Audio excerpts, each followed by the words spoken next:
Greetings to all viewers. Today we are going to touch on a very sensitive topic, the alleged case of Chinese espionage in the Philippines.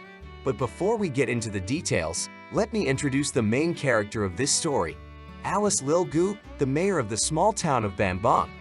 At first glance, this young and energetic woman looks more like the head of the school debate club than the head of the municipality. However, it is she who is accused of working for Chinese intelligence. And this accusation has become the straw that overflowed the cup of patience of the Philippine authorities regarding the dubious activities of the so-called POGOs, offshore gambling operations that serve, among others, Chinese clients. Philippine President Ferdinand Marcos Jr. said he had never heard of Alice Gu, yet there are photos on the web of the two of them together during his 2022 election campaign. Coincidence? I don't think so. During a recent Senate hearing, Gu displayed a startling ignorance of the details of her own biography. She couldn't recall the name of the organization where she was homeschooled, was confused about her father's nationality and even her exact age. If Gu was really a spy, she was a mediocre one. Her legend had blown through faster than Swiss cheese. But even if Gu is just an ordinary person caught in an awkward situation because of her ethnicity, her connection to POGO deserves close scrutiny. These online casinos, in addition to money laundering and other criminal schemes, are suspected of being involved in spying for China.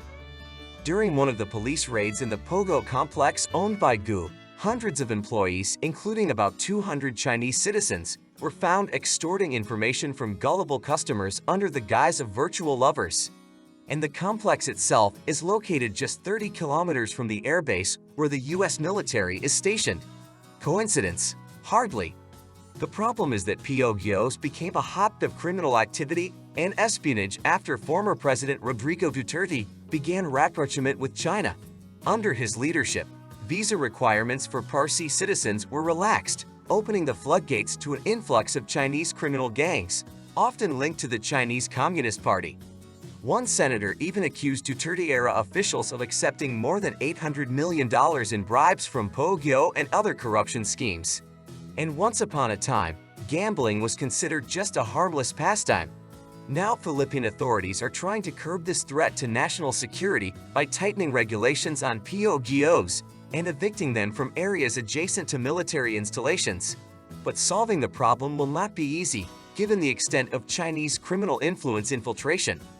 Beijing, of course, has condemned POGO criminal activity, calling it the most dangerous tumor of modern society. But many experts tend to believe that behind these words lies hypocrisy. After all, criminal groups often act as a gray zone for Chinese intelligence. In any case, the story of spy mayor Alice Gu is just the tip of the iceberg. It has highlighted the deep cracks in Philippine national security and the underestimation of the threat posed by Beijing.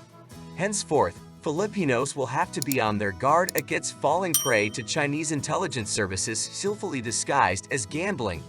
Well, that's it for today. Thank you for watching this video. Don't forget to like and subscribe to the channel so you won't miss new episodes.